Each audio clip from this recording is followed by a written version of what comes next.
Welcome, everyone. This is our moon class or moon series focusing in on Moon and Gemini in the third house. We have our wonderful panel here: Jordan Smith, Rav Hi. Shahal, Hi. staciepazura, and Joel Malloy. And Hi. of course, our behind the scenes gracious host as ever, Sue Hilliard. Special thanks for your dedication, Sue. Oh, thank you. You're welcome. So, what are when we look at Moon in the third house or Gemini, what we'll be sharing or talking about today is how does that Moon in the third house or Gemini emotionally nurture itself? What will souls with Moon in the third house draw a sense of security from, emotionally speaking? And how then can we tell if it's coming from an internal or external place? One of the keys with the moon is that as an archetype, the moon symbolizes the need to internalize emotional security, that we're progressively shifting, all of us, from my point of view, through progressive time, lifetimes, um, experiences that will accelerate fourth house growth, is we're learning to meet our emotional needs from within ourselves instead of externally. And that, of course, is a process. It happens over time. So what we're focusing in on today is how that moon in the third house, how is it going to progressively shift emotional security from external sources to internal sources? And in this way, the moon symbolizing the bridge, how we're from past to future, how we're going to emotionally nurture ourselves through through insecurity.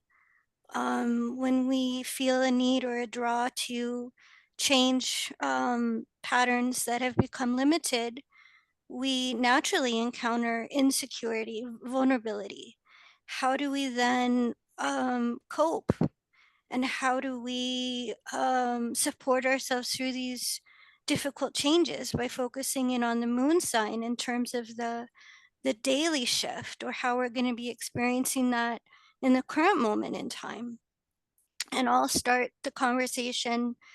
I have a moon in the third house, and for me personally, how I could monitor that was my ability to communicate or to express on a more emotional level versus superficial levels. That, oh my gosh, was I a bookworm and then some? I mean, all I would do, you get me in a room with a book, I would just be content.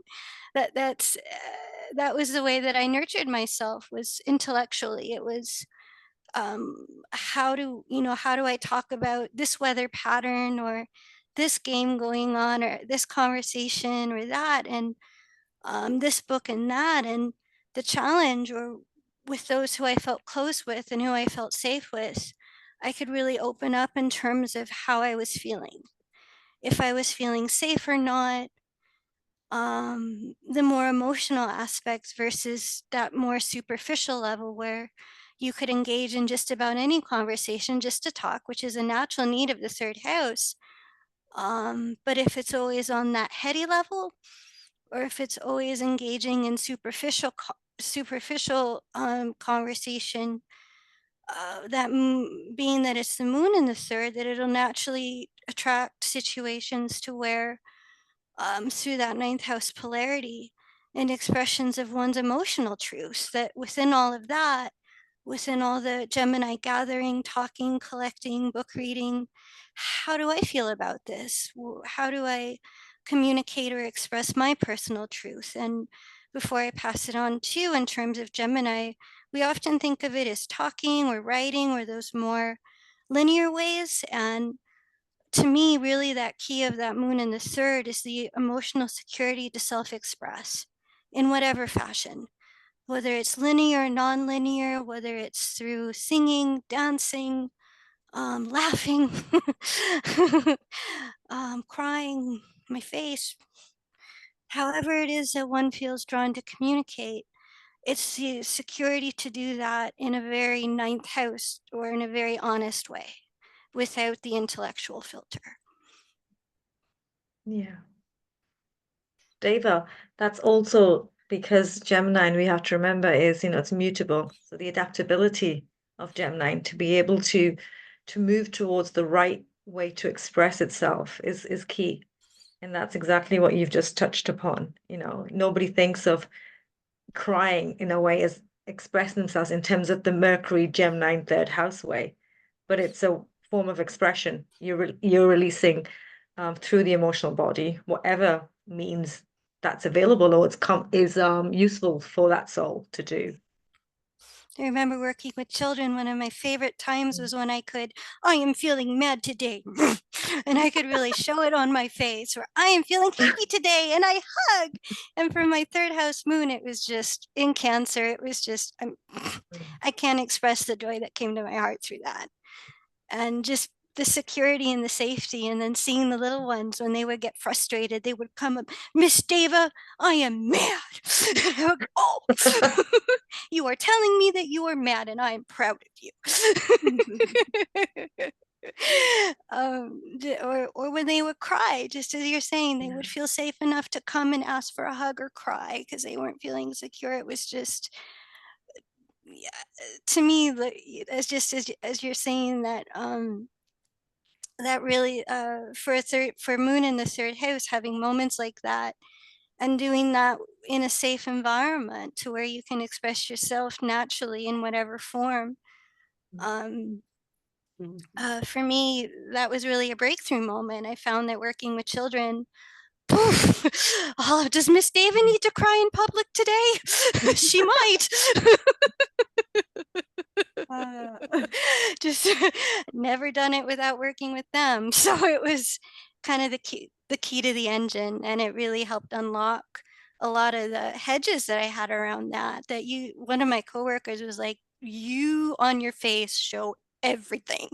I was like, yeah, I think that the kids are working their magic then. Because that's what they so just to share with you how that really helped disarm me, and it really helped working with them. It really helped me click into that, to the security to express in whatever form, whatever emotion. And having a moon in Cancer, how that came through working with children. I love that, Dava.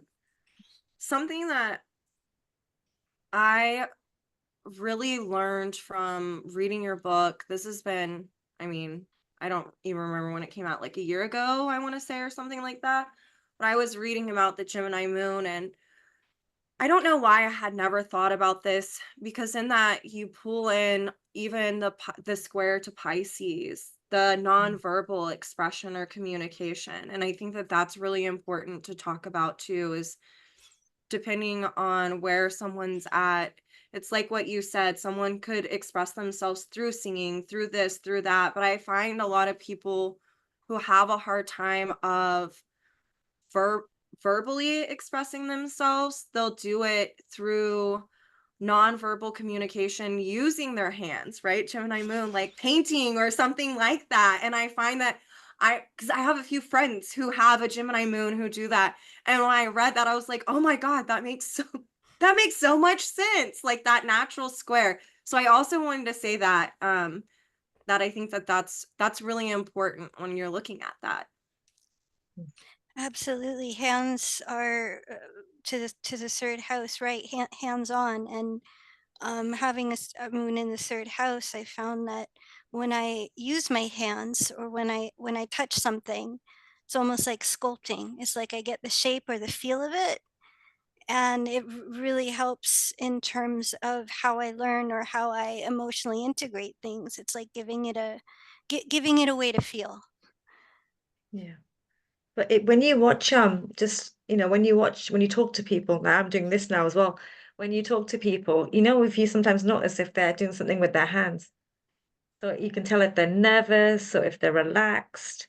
So in body language is a big thing as well. And like you've just said, Jordan, you touched upon it. Silence is also a way of expressing. Sometimes silence is needed in order to express, just internal expression to come up. And even in terms of what needs to come up, rather than just being, quick with Gemini and quick just coming out. It's about stepping back in that square to Pisces reflection, inner self reflection, and going within. Yeah.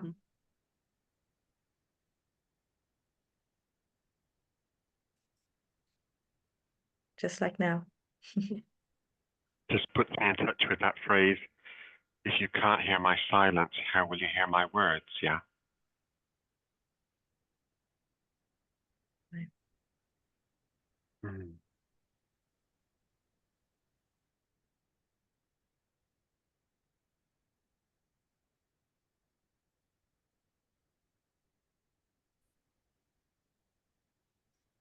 You see what it makes me think of too, also Stacie, knowing you're going to talk about animals, is how we're able to feel what's underneath the words of things, whether communication is verbal or nonverbal, as you guys are saying, that it's not just the words, but it's the emotion that's coming underneath. And from my point of view, that really dovetails with the work that you are doing with animals in terms of being able to feel what it is they're trying to communicate without words.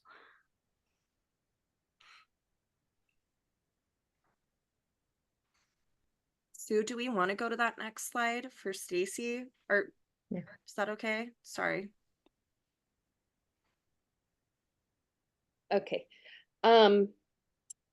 So for this show, whatever, I decided to choose Corvidae as the animal that I wanted to talk about, that I see having a really strong correlation to Gemini. Corvidae is a family of birds that includes the ravens, crows, magpies, jays, nutcrackers, choughs. There's a lot of birds in there, but corvids are known to be among the most flexible and intelligent of birds. Um, there have been there's been a lot of research on corvids, and they find that there is an extremely high density of neurons in their brains, which is actually equal to, and in sometimes exceeding, the neurons in a primate brain. And so they can perform this, a lot of the same high function tasks. Let's see. Yeah, so it allows for a flexible and complex ability to process the environment around them. Gemini is phenomenal reality, it's physical laws, and corvids are masters of knowing the physical world and all the objects within it, and to know their place and how they work. For example, there have been a lot of studies. I'm just going to try and zone in on a few, but corvids can actually infer the weight of an object just by seeing how it behaves in the wind. They not only can use tools for a specialized task, such as extracting food or something from a log, but they can actually modify the tool with their beaks and to make a very specific shape that will allow them to execute the task. They know how to make cups to carry water. They have been shown to, there were some crows that were tested. There was a cylinder with like a food treat kind of low down, and there was some water, but the cylinder was too small for their beaks to get in. So they realized that they could add rocks to the cylinder, and then the water level would raise so that they could get the object. So just immensely smart. They, a lot of times, I hear people associating corvids, particularly ravens and crows, with kind of more scorpionic things like omens and death and this and that. And crows, actually not just crows, but corvids do actually partake in what they call funerals, where they will gather around, like many birds will gather around a dead mate, or well, another bird of the same species, and they'll chatter and vocalize, and what they're really doing is they're making an association with the dead bird and the environment to ascertain if there's a threat, if it's safe to be. They remember faces. They have incredibly sophisticated mimicry. Right now I garden in the beautiful Park City, Utah, and there's a neighborhood Stellar's jay, And I will hear that bird frequently make the call of a red-tailed hawk. It's exact. It is exact. The only giveaway is that they don't seem to understand volume. So it's not the right volume, so I can always tell it's the J.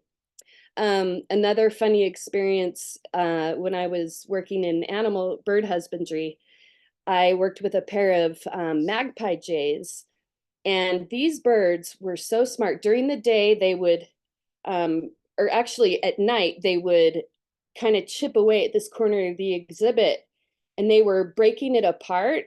But then come, before morning came, they would take objects and cover the spot that they were working on so that we wouldn't become privy to what they were doing.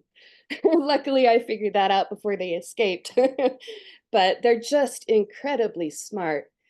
Another Gemini feature that I found interesting is that they will often have cooperative breeding, which is when an earlier, so offspring from an earlier season will actually stick around and help the breeding process, feeding the incubating female, they'll feed the fledglings and the nestlings, they'll stand guard and act as sentinels if there's any danger, while the other birds are foraging.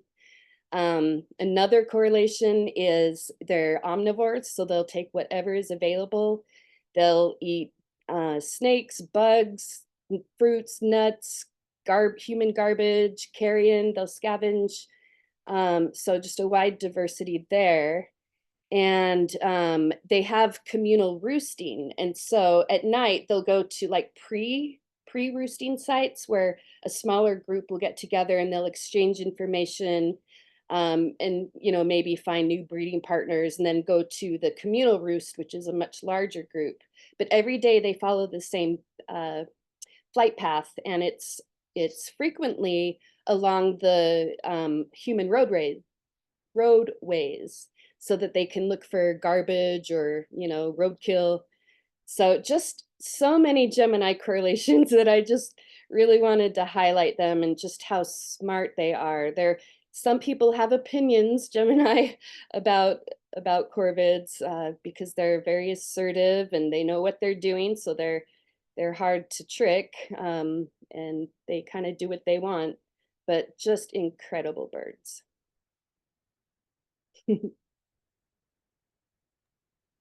I love that, Stacie. It makes me think about, well, I think you know this about me because I send you animal videos all the time on social media, especially pertaining to birds. But I've watched people post videos of magpies mimicking people's sounds and becoming friends with them, and you touched on that, and I feel like that is so Gemini. I also it makes me think of yeah, their intelligence, it's they have inductive deductive reasoning, or even how you were saying that they remember faces. There's these videos of some people who've been feeding crows or whatever, and the crows will follow them as they walk to work and bring them little goodies. I'm I want to be those people. Have a flock of crows follow me, bring me shiny objects, please. But that is super Gemini to me. Just yeah, everything. I love whenever you talk about this. It's one of my favorite things because then I get to even learn more. So, but yeah, I feel like a child right now. Sorry. Me too. I know.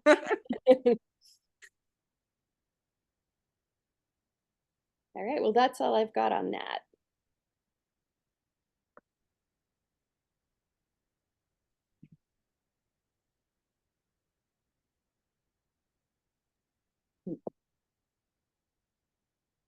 David, do you want to talk a little bit about this? I don't know. I feel like we touched on some of this with both in the beginning and even with Stacie talking about it. But do you want to pull in more of what nurtures and empowers and add in some of the Virgo and Sag and Pisces for us?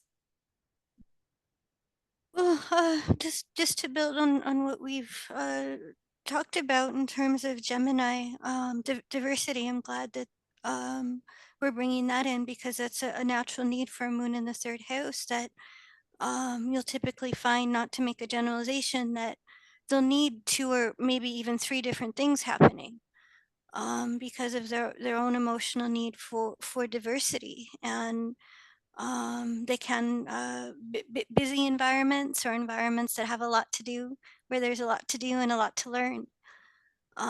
So part of that, having moon in the Gemini, having moon in the third or moon in the Gemini is an emotional need to explore, let's see, again, 2 or 3 different areas. And the strength of that, seeing the Sag polarity, is I've heard it talked about as weaving a braid. And you can potentially weave 2 or 3 different things together through experiencing that diversity. It's like a way of, through what you draw in, through exploring the diversity, boiling it down to what feels most natural, or a way to holistically combined. And I've known that for myself, that I've been drawn to unify 2 different things, or through experiencing this or that, to bring things together in a more holistic or sag way. Through braid, it's like the image of braiding.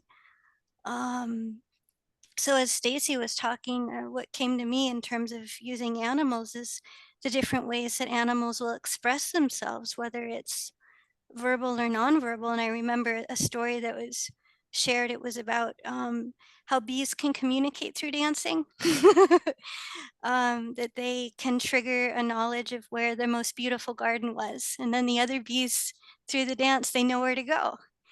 And in terms of diversity, looking at the natural principle of diversity reflected through Gemini, looking at all these different ways that communication happens, verbal, nonverbal, through animal life, the different ways that we communicate ourselves, that there's not just one way to do that. And seeing the natural principle of unity and diversity, there's not just one way. And from my point of view, that's a strength of the moon in the third, is to not limit, emotionally speaking, the ways that one can express themselves, or to not say it has to come through this way. But to be open to different methods or different ways, and being able to convey the strength of that, that in one it might be more of a quiet way, or nonverbal way, and in others it might be more of a linear, or more of a verbal, or whatnot. But the underlying strength in diversity, and unity in diversity, instead of unity in the sameness. And looking at the drawing in mainly the polarity, is that can be a trapping point of Sag, is wanting it to be all one way, or unity in the sameness, so to speak. But when it's expressed naturally, going from Gemini to Sag, it's again taking all of what's been collected and weaving it together to emotionally connect to your personal truth, seeing the polarity, and seeing the Virgo element of it, or seeing that square to Virgo. Yeah, that can, the correlation to more domesticated animals, cats, dogs, whatnot. And seeing the refinement of things. Let's say, for example, through that Virgo archetype, there can be an adjustment, or impeccability. That's also how I've learned Virgo is an impeccability, in terms of um, only to communicate through that Sag polarity. It's like a way of saying, okay, through all this, and through all the collection and what's out in the environment, to really create a discernment around only expressing one's personal truth, or to really tune into and to really discern one's personal truth, and seeing the square to Pisces, how that also connects to universal truth, a way to express that's universal, pure emotion, and in a way that's seeing that square to Sag, that it's free from that trapping of personal truth, and really encapsulates the strength of that could be a way to express that's universal in nature, or that is a way that no matter who, who you are, or what your reality is, it could potentially touch a chord that is not limited by a personal belief, or a cultural opinion, or what have you, but it'll strike that. I know from when I read, let's say, for example, Yogananda's teachings, Evolutionary Astrology. It really touches that chord that's, if you're open, it'll reach you. And looking at the square that way in terms of the filter, and how you can see that reflected in uh, seeing the purification of Virgo, and what you got to do for animals to help them live inside. You got to potty train. You got to help them adjust from outside to inside, which can be a task. I mean, I've lived with some animals. They're just naturally. I mean, I had a German Shepherd. They was naturally a wolf, and then asking them to live inside, they had a way of letting me know. They're like, this isn't going to work for me. I'm sorry. I'm wolf and I need to go outside. It's like, whoa, okay. I won't domesticate you, I promise. And so we worked it out, but yeah, it's that way of really being able to be open to that. And again, no matter if you're open, it'll reach you, is kind of how I feel that. I feel like you're also bringing up this good point, which, by the way, I totally relate to that story of that dog. I have a cat that has kind of adopted my family, but we taught her how to use she doesn't use a litter box. She uses the doggy door. She just takes herself out. She only comes in whenever she's like, I'm tired. I want to rest on your bed. I've had a cat fight. Like, I just need a reprieve here for a minute or something, But this touches on, I feel like, with the Gemini moon, or a moon in the third house, or any of the mutable archetypes, that, not always, because I don't want to overgeneralize, but one of the ways in which these souls can nurture and empower themselves is, especially if they're more of like a daemon or natural, it would be with animals and nature and sitting outside. And like, for me, I think of a Gemini moon wanting to sit outside and read a book, like, just feels more comfortable reading a book outside than indoors, or I mean, we could get into all the other, Virgo, Sag, or Pisces, but we're doing this series and we can touch on that then. But that's just one of, with people who have a moon in either the third, sixth, ninth or 12th, or these signs, that not always, but sometimes a really great way to empower and nurture them is just through being in nature. And I think that you really brought that in, Deva, and especially with your stories. Like, to me, you are a natural Damon gal over here. So it makes sense that you have a moon in the third, right?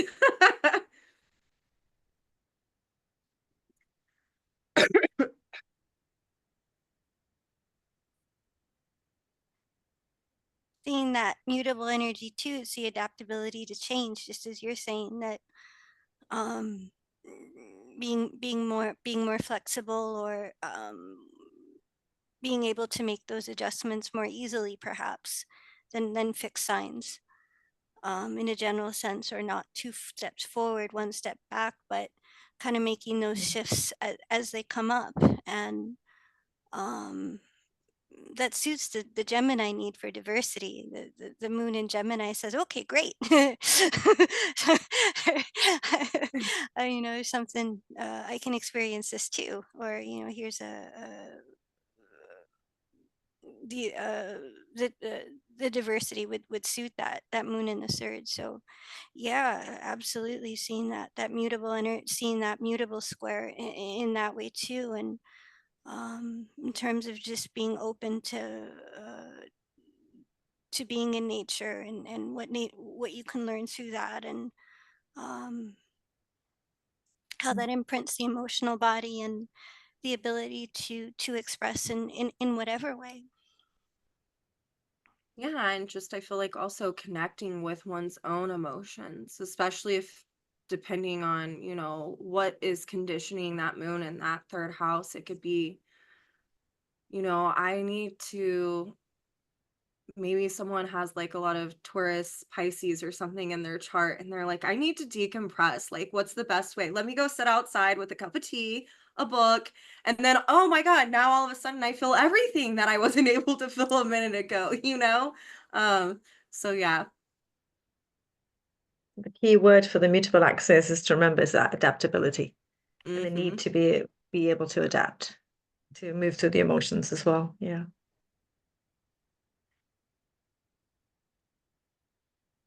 Do we want to talk about Amelia's chart, Mm. or does anyone have anything to bring forth?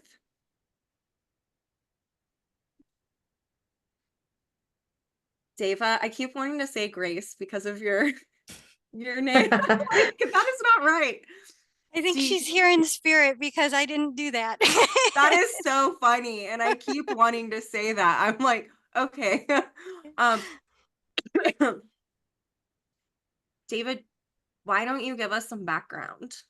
You do this so well. Oh, well, yeah, no, Amelia Earhart, from what I've learned of her life, she's third stage individuated,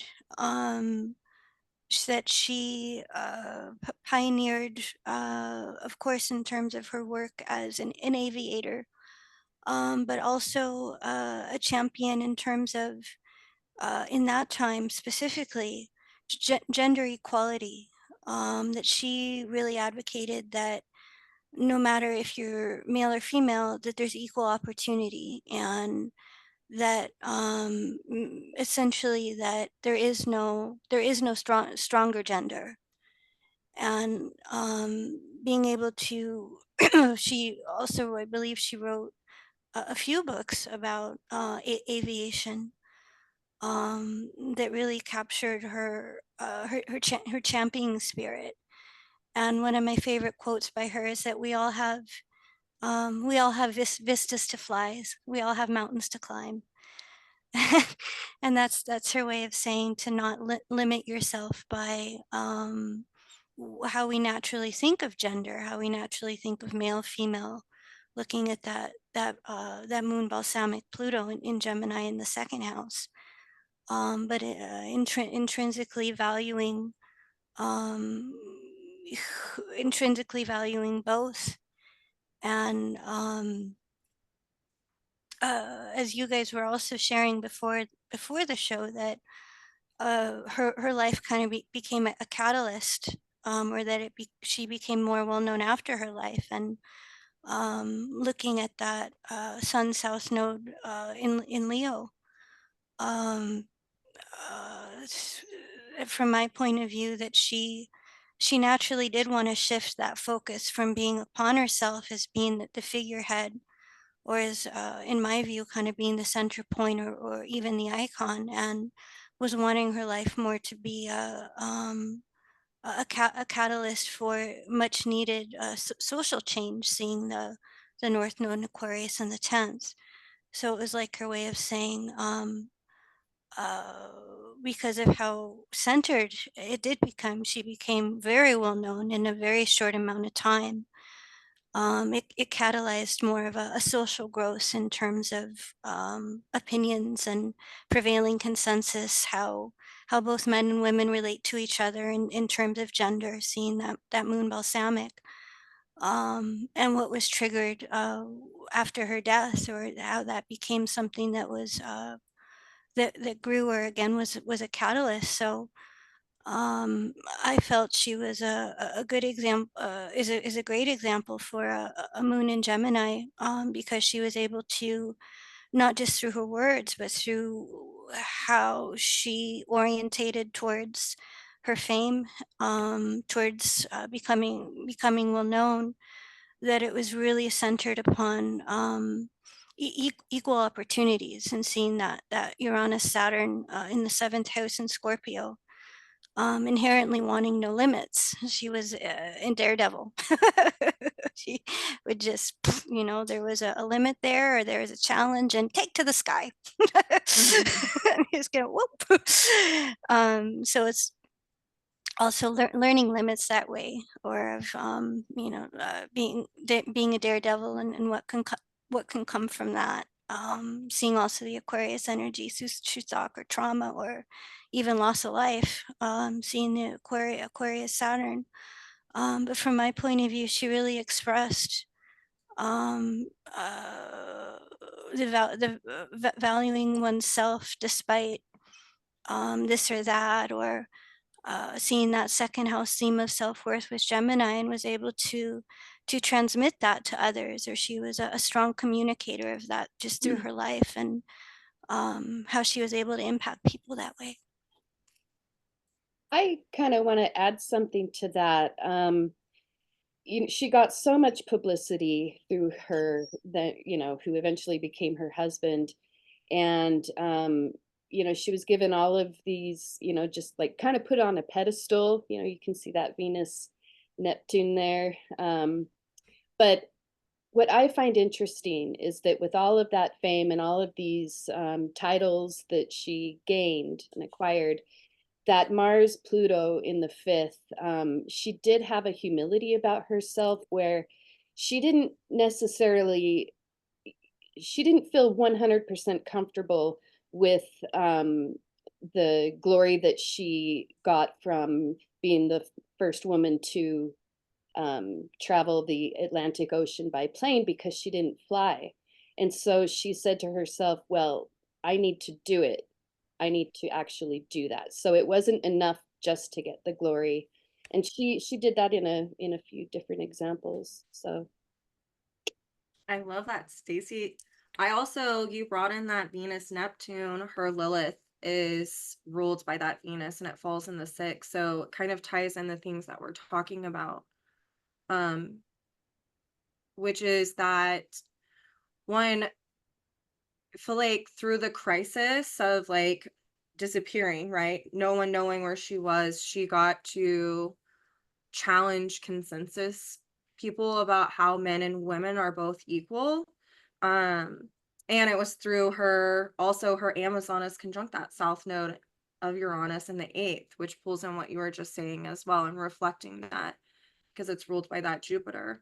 She became a navigator. And so this continuously was like challenging people on the world stage, how to view women as equal to men. It brings that expression. Dave, I feel like I've heard you say it, the Gemini trying to Libra with that Lilith is unity and diversity, right? Like here she is reflecting through the mystery of who she, like where she was going, how she could have been had she not disappeared, but also at the bottom of it, I'm wondering if her Jupiter is also where she sacrificed, same with her Lilith in the 6th, self-sacrifice to pass on the torch to women, for this to set an example in the world stage for women, that women could do this just as much as men could. Does that make sense? I hope so. Yeah. It was funny too, looking at that Jupiter Mars, from what I learned too, that in terms of the plane, the reason that happened was a lack of preparation. That before she went, she did not properly prepare with the radio communications, and so it was the wrong frequency. I couldn't remember if they could hear her, she couldn't hear him, but at any rate, seeing that Virgo energy too, in terms of an element of not wanting to project too much, but perhaps not wanting to be found because of what you guys are bringing up, and wanting to pass that torch on. So her way of doing it was to disappear. Just one thought. Yeah. But also, guys, I feel because I like looking at the South Node of Pluto as well, just to see where the extra kind of past story kind of plays in. And for her, it was actually in the 9th house, right at the cusp kind of quite close to the cusp. And she's always been she was a natural explorer. For her, life was exploration. And I actually briefly read that when she was young, she always, I think it was her mother or somebody around her family had said that she was always very independent natured. She liked freedom. She liked to explore. And that's in her core soul essence. And you can see that, with that with the sun in the fourth house, it's actually squaring her ascendant. And I read also, David, correct me if I'm wrong, but the South Node conjunct the Sun, South Node in Leo conjunct the Sun in Leo, can be a soul that's already actualized that placement in a previous incarnation. So though we look at that as somebody's developing inner security, she had the inner security. She was very strong-minded from the get-go.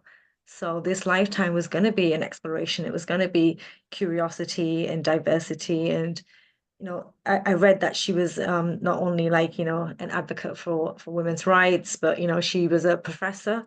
She taught at one of the universities. She's doing all this work with expanding the way for women to go into science and engineering at a time where it was normal to be a housewife or was expected that a woman was going to be a housewife. So this is a soul that's literally come with a full intention of life is fun and I will show you how fun it can be. So maybe disappearing is another way of saying, hey, I'm in control here, you know. And it was only this year. I don't know if you saw it. I think it was around February this year.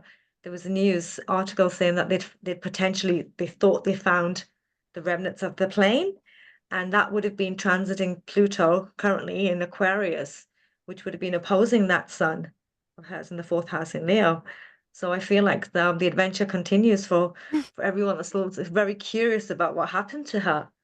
So yeah, so she continues to have a very prominent life in terms of exposure still. We're still talking about her, you know, still curious as to what happened.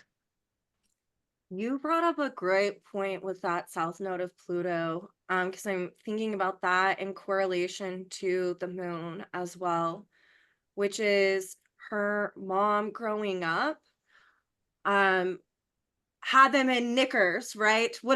Didn't have like they didn't have to wear dresses, and of course, some of the grandparents poo-pooed on it, but it was like there was a freedom. And then the other thing, so to me, I feel like that really just kind of demonstrates that South Node being in the ninth house, and then also the moon, like how that probably nurtured her on some level to be fierce, to be independent, I don't have to prescribe to these kind of social norms or constructs, and because she was given permission at a young age, or someone who nurtured that, fostered that. She picked a great parent to have that development occur. What was the other thing when she was a child? Because whenever I look at her all of her Gemini in that second house, and then the South Node Leo stuff, it makes me think of how, I feel like childhood is paramount to any of us, but for her, her history is rich with stories of her childhood, right? And it kind of pulls in this dynamic, but also going back to that Jupiter Mars conjunction and not doing the due diligence beforehand. This is someone who knew, though, because even when she was younger, there's a story, the first time she ever saw an aircraft was at like the Des Moines fair, and her dad, she was like so enraptured by it, and he was like, do you want to, they were offering flights. It was like some little kind of, excuse my language, crappy little aircraft, and she like looked around and like, observed it, and she was like, no, this is rickety, this is that, like, I don't feel like it's safe. So to me, it begs this like bigger question of like, wow, as a child, I think she was like in middle school whenever that story occurred, and then for how her life was, it's like this is a soul who did know, so Yeah. in my opinion. Intuition, ninth house. Yeah, she knew. Yeah. Should we move on to the eclipse because it's going to be a big one?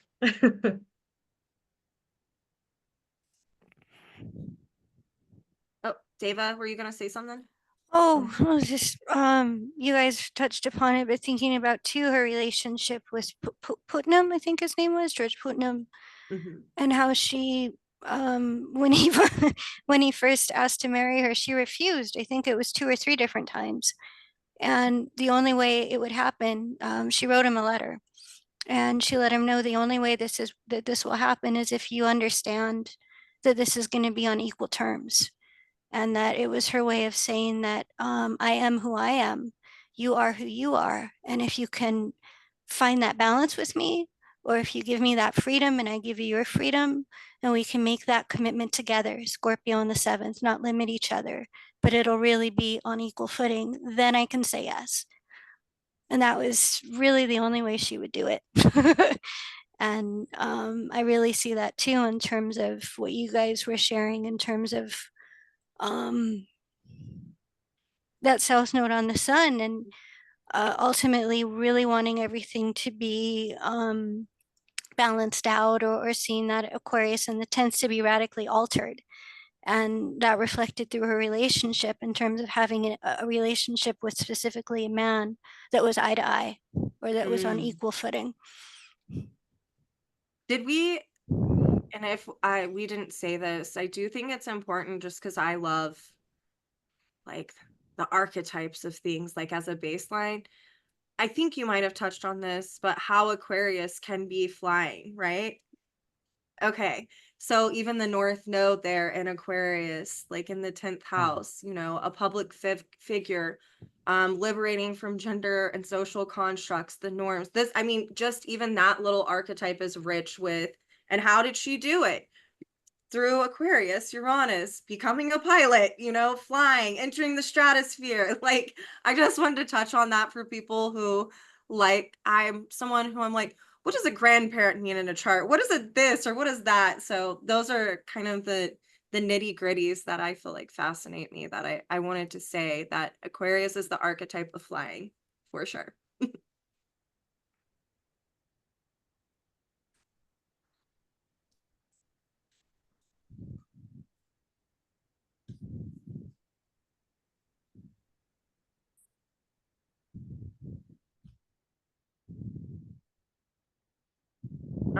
What I'm gonna say is I have to go get my children, if you guys don't mind. It's 2 for me. So I'm gonna hop off it, and I love you all, and I will see you. That's fine. Thanks, Jordan. Thank you. Yeah, so if Joe wouldn't mind starting off us with this lunar eclipse, because as you know, this is impacting me quite strongly, and it can be quite hard to be very objective when it's when you can see your own chart kind of playing out. So if Joe wants to start us off, and we'll give us our insights as well. Yeah, sure. I think like a lot of people at the moment, and I'm not sure exactly when our video is going to go out and people are going to watch this, but we're definitely going to be in the middle of the eclipse season. And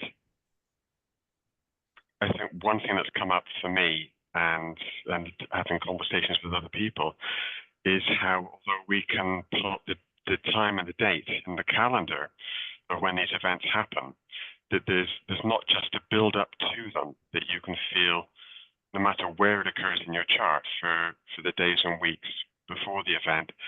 But the eclipses have an influence, solar eclipses and lunar eclipses, they have an influence that lasts. To my understanding, lunar eclipses, we feel them for at least 6 months after the event, but they happen within seasons and cycles that can be many years long. So they're not just events that happen, you know, the solar and lunar eclipse in pairs, or sometimes 3 of them a couple of times a year. But we're experiencing them within the context of a process that's informing us through our lives for many years. And it helps me to make sense of when, like, you know, with this, the new moon eclipse in Virgo, sorry, take my time a little bit. these eclipses bring things to the surface. Now, if the dark of the moon makes things visible. I think there's no light or what you're going to see. So all of our shadow can come up. We can see our shadow revealed. And if you're not prepared or resourced, these things can hijack you in the middle of your life, and we all have very busy lives. So, and I'm going to say for me personally, this has been an incredible and humbling week. I don't know how it is for anyone else. And I feel a little bit under-resourced to kind of speak about it at the moment. But, okay. But the axis, if we're looking at the sun and the moon in the chart here in front of us, and the Pisces Virgo axis that they fall into. And I think about what that means to me in my life and looking at my chart. You know, there's this wonderful instinct within me whenever Pisces shows up, that it's about spiritualizing my life, spiritualizing my experience, helping to release and allow things to dissolve. But that also within Virgo, which has a beautiful and spiritual energy for me, is also the risk of falling into a kind of delusion, you know, a non-reality. And if I think about my experiences this week, I've been faced with some challenges. And part of me has just said, I just do not want to be here, you know. In a way, I've been grateful that I've been conscious of it, because had I not been conscious, you know, the way perhaps thinking about the sun being how we express ourselves to the world, the moon is the way we show ourselves to ourselves, our own personal identity. That's the one side. And then the sun, for me, how we show ourselves to the world. So what I would show, what I would be showing to the world is behavior that would reflect, I can't take it anymore. I don't want to be here. I want to zone out in some way or blank off what's happening. So thinking of this as a very powerful axis. There's always an opportunity within every crisis. You know, I think Western thinking and our languages and the alphabet we use reflect how we look at crisis just as it's written. You know, it's 6 letters, 6 characters written left to right, and we only see we're expecting to lose. And how can we embrace that? How can we embrace loss in our life? Unless we've got a way of stepping out of that and looking through a different lens and seeing the opportunity. And I think that's what this eclipse coming on the Pisces Virgo axis can offer us. Now, if we look at other languages that have a pictographic alphabet and still describe events, crises in more than one symbol.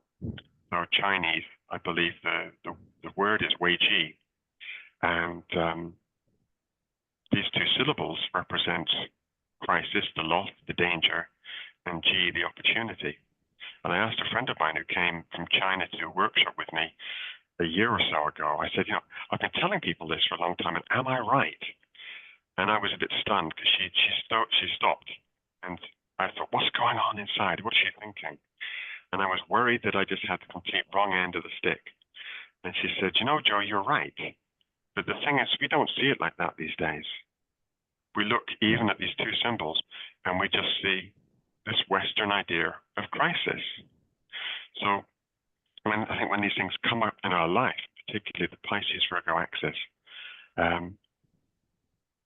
it creates the opportunity, you know, to reflect on the way we're presenting ourselves. We see from the way people respond to us how we're presenting ourselves in the world, this solar side, and it gives us a way of looking at what we're showing to ourselves. What's, you know what, the dark side of our moon, the part of us that's behind us, our shadow self.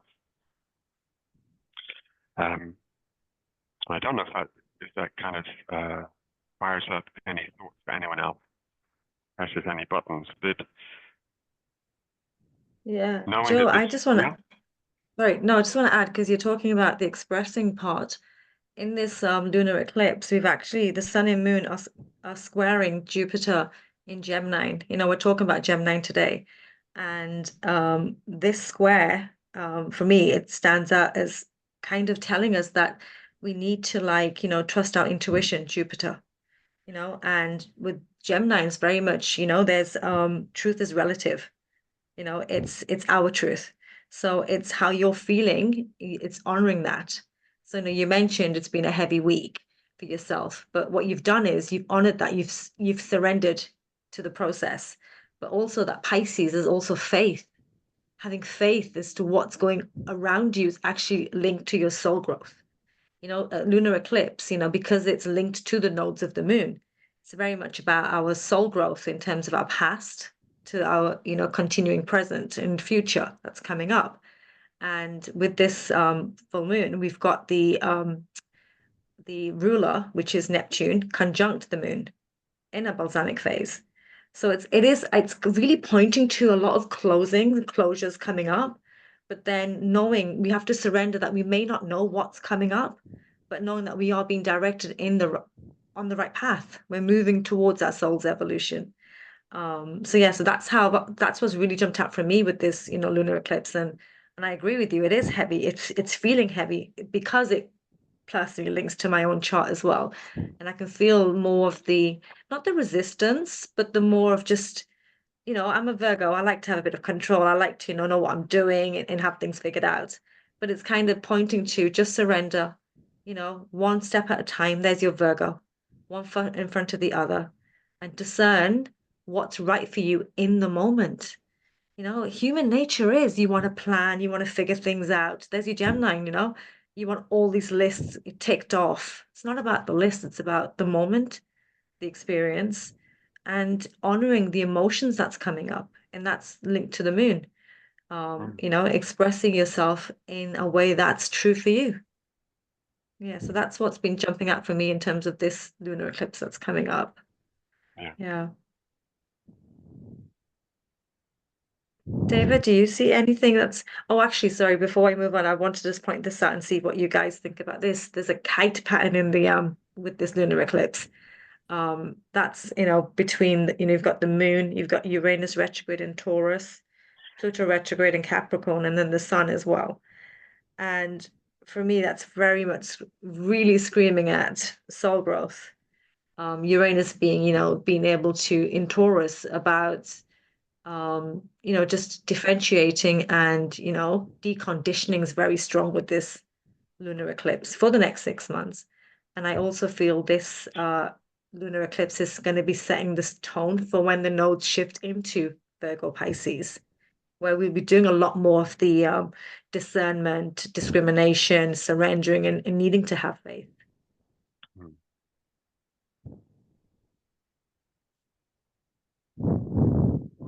Stacie, anything to add? Yeah, for sure.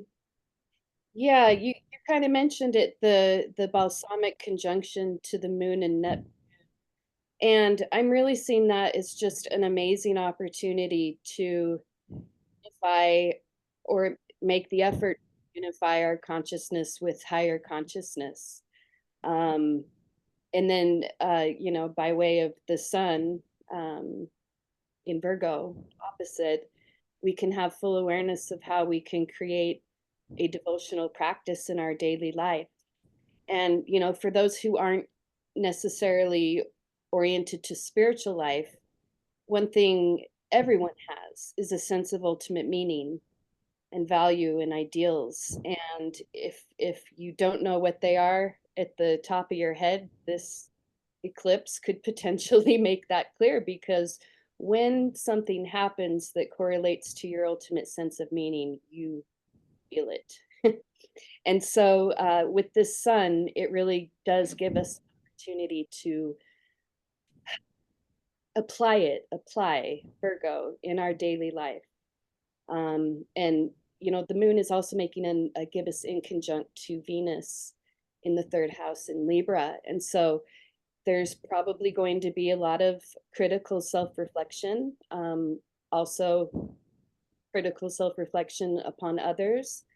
And the goal is to look for adjustments so that we can be clear about how better to communicate ourselves. You know, things that we need to adjust. If we've made mistakes, what kind of corrections? How can we be of service to other people? So yeah. I like that devotional practice. I really like that. Yeah. Deva? Oh, there was one thing I really want to say about that. One way that you could simply do that devotional practice is to, on a daily basis, ask the higher power, God, what can I do for you? Mm. And then do it. Mm. Yeah. That's perfect for the sun moon opposition. Yeah.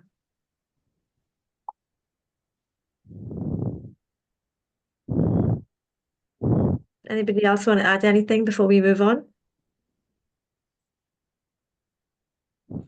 No? Just a little bit of adding in terms of what you've all shared, and how by shifting in those ways through this lunar eclipse in Pisces, that we can naturally think about things in a way that's more self-healing or self-nurturing. I know for myself that there's been a lot of questioning around what choices are in my better interest. Seeing that Virgo, what choices are really gonna serve me, and of course serve others. Like, it's almost like a way of saying, I've been reaching out and wanting to serve in certain ways. Now, what's the best way to do that? And part of that can be the adjustment in terms of, I think, looking at that Jupiter square too. Here's another way of thinking about it, or orientating more towards this way.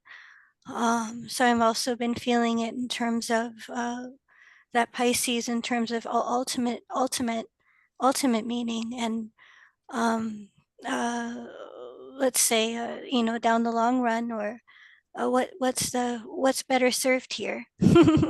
So it's really been in terms of the surrendering, sometimes not seeing what's in your best interest till after the fact, and then going, oh, okay.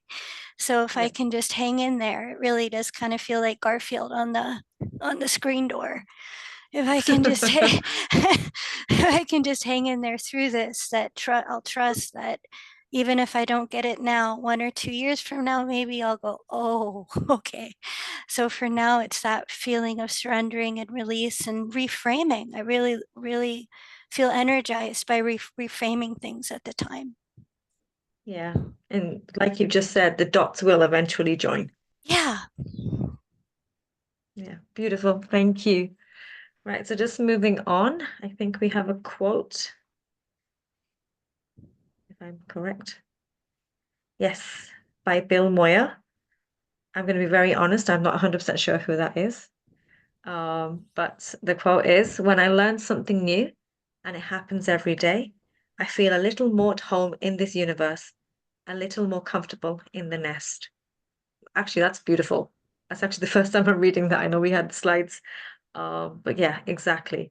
And that's, you know, in a way, the Gemini moon symbolized in terms of, you know, every single day can be something new, the curiosity, the adaptability, and just feeling your way through. And yeah. And so in the next slide, I believe, is the conference that's coming up in 3 weeks, right? If I'm right in thinking, it's 3 weeks from now. It's the second Evolutionary Astrology online conference presented through the Jeffrey Wolfreen Association of Evolutionary Astrologers. There will be a link on this video for you to join, and yeah, join us for I believe it's 3 or 4 days of talks, all dedicated to Jeffrey Wolfreen's evolutionary astrology paradigm. Yeah, David will be kickstarting us off, post us starting off with a eclipse panel. And then, yeah, we will be talking through different topics. My own personal topic is on karma yoga and the right work. Yeah, so come join me if you would like to know more about your own karma yoga and right work. David will be talking about her why she chose her family in this lifetime, which I'm very intrigued and interested in knowing more about. But yeah, on the website you've got a list of everyone that's presenting the topics, and yeah, come and join us in with like-minded conversations and like-minded community, as we are today. Yeah, and thank you guys. I know Jordan had to run off, but she'll be back with us next month. And the reason why we're doing this series is all based on Deva's wonderful book, which is on the screen there, The Moon and its Nodes in Evolutionary Astrology. It's a great resource if you want to know more about your own moon sign, dive further into your south node and north node of the moon, and get a glimpse into what your soul's evolutionary desire is in this incarnation, your emotional nature in this lifetime. But yeah, thank you guys. Yeah, that's all I have to really say. I hope the eclipse isn't too bad for all of us, and we move through these energies over the next couple of weeks. Next month, actually, then we have a solar eclipse, right? And yeah, we'll connect back next month. So yeah, thank you. Thank you all. This was wonderful. My Gemini moon says thank you. it was lovely. And we will see you all next month for Cancer. Thanks, everybody. See you all soon. Thanks, guys. Lots of love.